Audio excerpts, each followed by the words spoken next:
The most surprising team in baseball so far has got to be the Cleveland Guardians, man. So far, at the time of this recording, they are 19-9 so far, the best team in the American League. I don't think anyone projected this. The Guardians coming into this season, I thought, this is probably the year where they're going to take a big step back. I was like, they might go out and trade J-Ram. They might even part ways with Josh Naylor. Terry Francona just parted ways with the team. Stephen Vogt, a rookie manager coming in. We have no idea what that's going to be like. And then just a week into the season, Shane Bieber went down with season-ending surgery for Tommy John, and I was like, yeah, Cleveland might be in the dust, man. I was like, this is probably over for Cleveland. The last few years, they were a team that they played completely different baseball than pretty much any team in the entire league. They were a very small ball heavy type team, stealing bases, running hard, defense. Relied on their relievers a lot. Like they had a lot of good relievers over the last few years, and then this year they've so far made a big switch, man. They're currently at the top of the league in home runs. They're currently at the top of the league in slugging percentage, OPS. Like most offensive categories, they're in the top 3 to 5, and that is completely different. That is something completely different than previous Cleveland Guardians teams. The last few years, I think they made the playoffs just a couple years ago. They won 91 or 92 games, I think, in 2021, I believe. Correct me if I'm wrong, 2021 or 2022, one or the other. But I feel like just over the last few years, Cleveland was that team that it was like, are they gonna pull the trigger? Are they gonna rebuild? Like they were just kind of like a mid team. Like you knew if they made the playoffs, it was probably because the Central was pretty weak. Like I even myself, I was like, can we just see Cleveland just go full rebuild? Can we see them trade Bieber? Can we see them trade J-Ram? Can they trade Clase? Like even in the offseason, they had conversations about trading away Clase, one of the youngest elite closers in the entire league. And I've seen that before around the league where teams will just part ways with their elite young closer and go from there, and they had Shane Bieber, they have Tristan McKenzie, Tanner Bybee, like they were all on the trade block going into this offseason. J-Ram has been in conversations the last few years. I think they even mentioned Josh Naylor in conversations as well to trade away. They have a couple young guys in the minor leagues right now. They called up a couple guys this year as well. Tyler Freeman was one of their top prospects, and he's playing pretty decent so far. I don't know, man. This Cleveland team, I'm liking it a lot, man. Huge props to Stephen Kwan so far. Stephen Kwan, they mentioned that he put on some weight in the offseason, 20 to 30 pounds.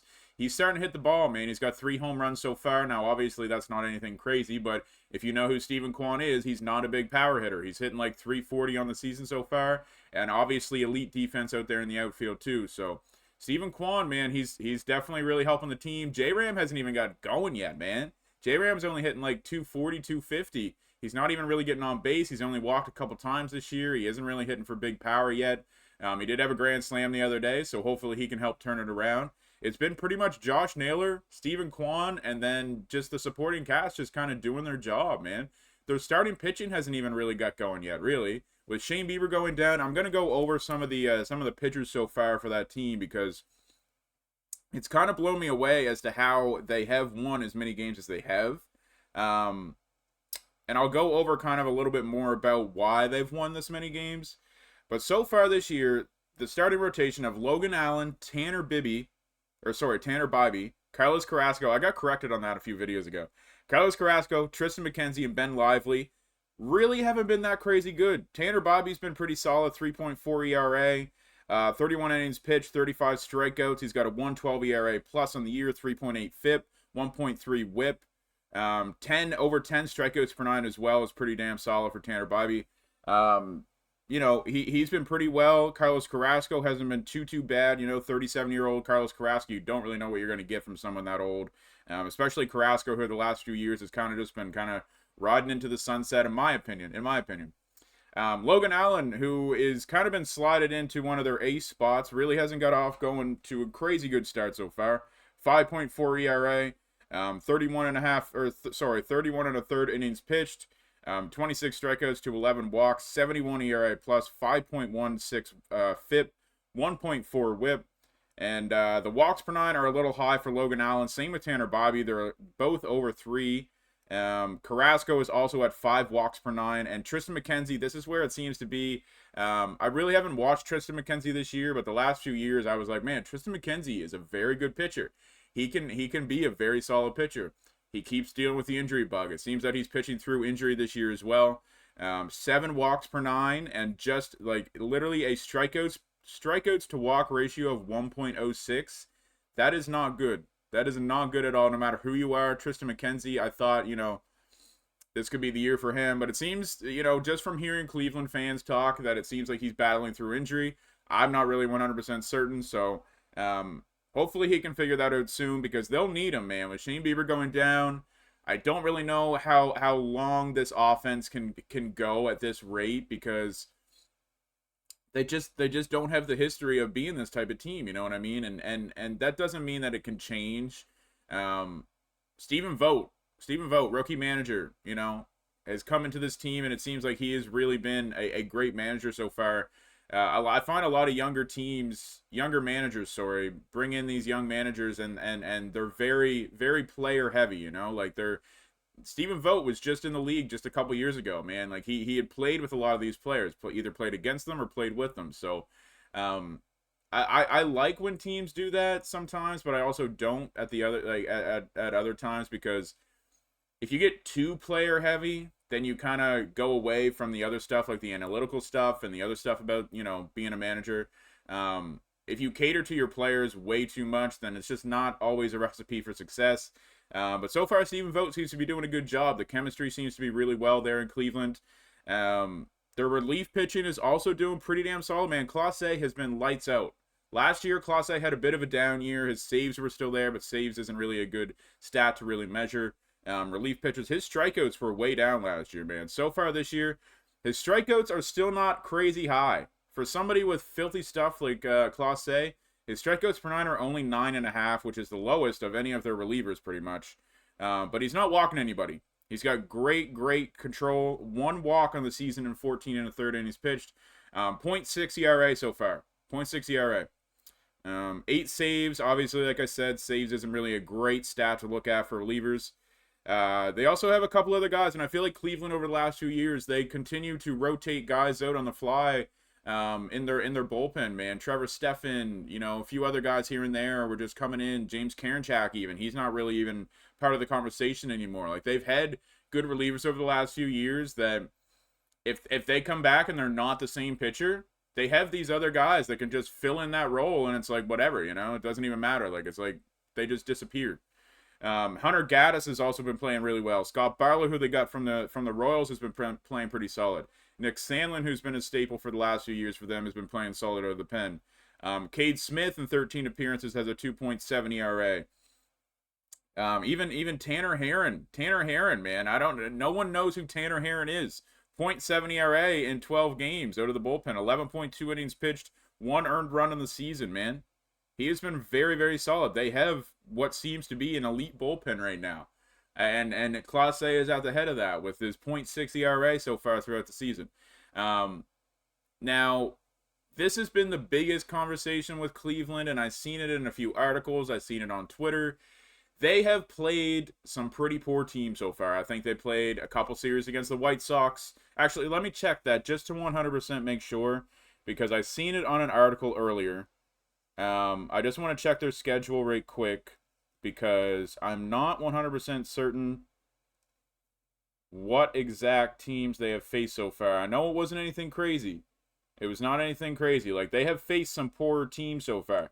Now, doesn't matter who you face. Doesn't matter who you face. If you're putting up the runs, then you're putting up the runs. If you're a good team and you face poorer teams, those are the teams you need to take care of. I've never understood that conversation, in my opinion. Okay, so yeah, so far. This is spring training. Hold up. Okay, so far, they have faced Oakland. They opened the series against Oakland. They faced the White Sox. They faced the Twins, who they also won both games against. The Twins are starting to pick it up now. The beginning of the season, the Twins were not doing anything.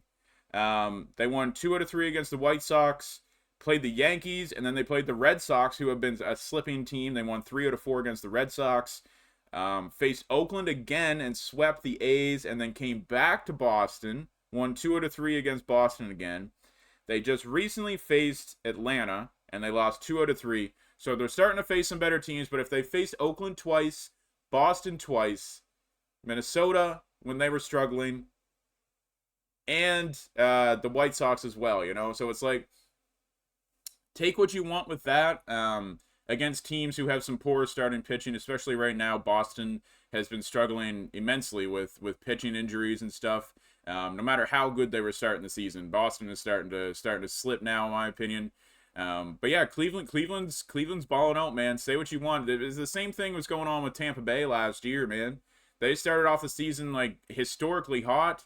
All the conversations were, oh, their schedule is easy right now. It's like, okay, that's going to even out at the end of the year. Tampa Bay still made the playoffs.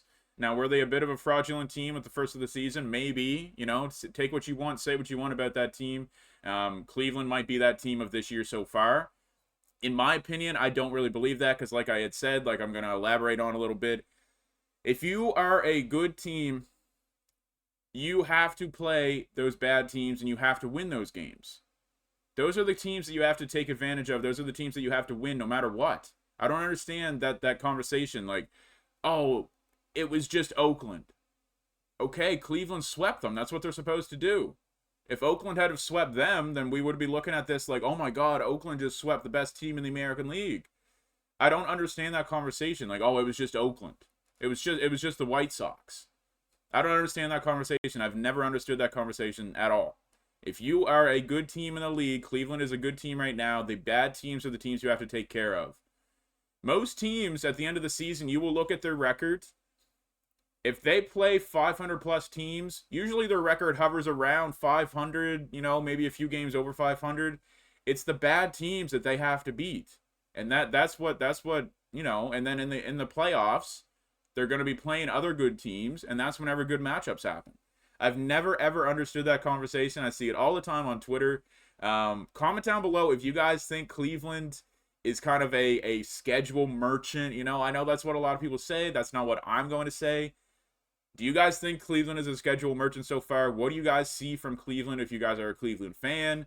Do you guys talk to Cleveland fans? You know, whatever. What do you guys see from Cleveland so far? Because I like what they're doing. I think they're running off chemistry. I think Stephen Vogt is doing a great job. He's managing the bullpen extremely well because they have so many reliable arms out there. Like I mentioned, their starting rotation really hasn't got, you know, off to a crazy good start. So if there's a possibility that they pick it up a little bit and their offense slows down a little bit, then they could still float around this record that they got so far, you know? I projected the Cleveland Guardians to be like a 3rd or 4th seed in the American League Central. It doesn't look like that's going to happen, man. Some of the other Central teams are starting to slip. Tigers are losing some games. Royals are starting to lose some games. So Cleveland is gaining a little bit of ground between them and those teams, you know. Minnesota's starting to win. I think they're on like a 7-game win streak right now, 6-7 games. So they're starting to crawl back up there in the conversation. But Cleveland's playing really well, man, and I think we should give them their flowers, you know. Stephen Vogt's doing a great job. Their offense is clicking, like I said, towards the top of the league in most offensive categories. OPS, slugging, average, home runs. Like, home runs is what blows me away because the last few years, they have been a team that just almost relies on contact hitting. They have been towards the bottom of the league. Even a few years ago when they made the playoffs with 90-plus wins, they were one of the worst teams in the league whenever it came to home runs and slugging percentage and OPS. They really relied on their pitching. They really relied on their bullpen decisions. Terry Francona, obviously, Hall of Fame type manager. He was always doing a great job with Cleveland. They relied on their small ball contact type guys. Barely struck out, walked a lot, got on base, you know, stuff like that. And that was Cleveland over the last few years, you know, even ever since like 2016 when they made the World Series. Like, I would say it's been a few years because it was a couple years ago that they traded away Lindor. So I would say it's probably been since then that they've kind of been this small ball team, and there was a lot of conversation like, is J-Ram going to be traded? I wanted J-Ram to be traded. I was like, going into this season, I looked at my Toronto Blue Jays and I was like, this Blue Jays roster needs a third baseman. If Cleveland starts off terribly, like, you know, Stephen Vogt, rookie manager, you never know what he's going to do. Kind of a relatively weak offense. If they keep doing what they've been doing the last few years, they could probably see themselves towards the bottom of the Central by the All-Star break. What if they want to trade away J-Ram? I wanted the Blue Jays to go out and get J-Ram. I thought he was a perfect third baseman for us to go out and get.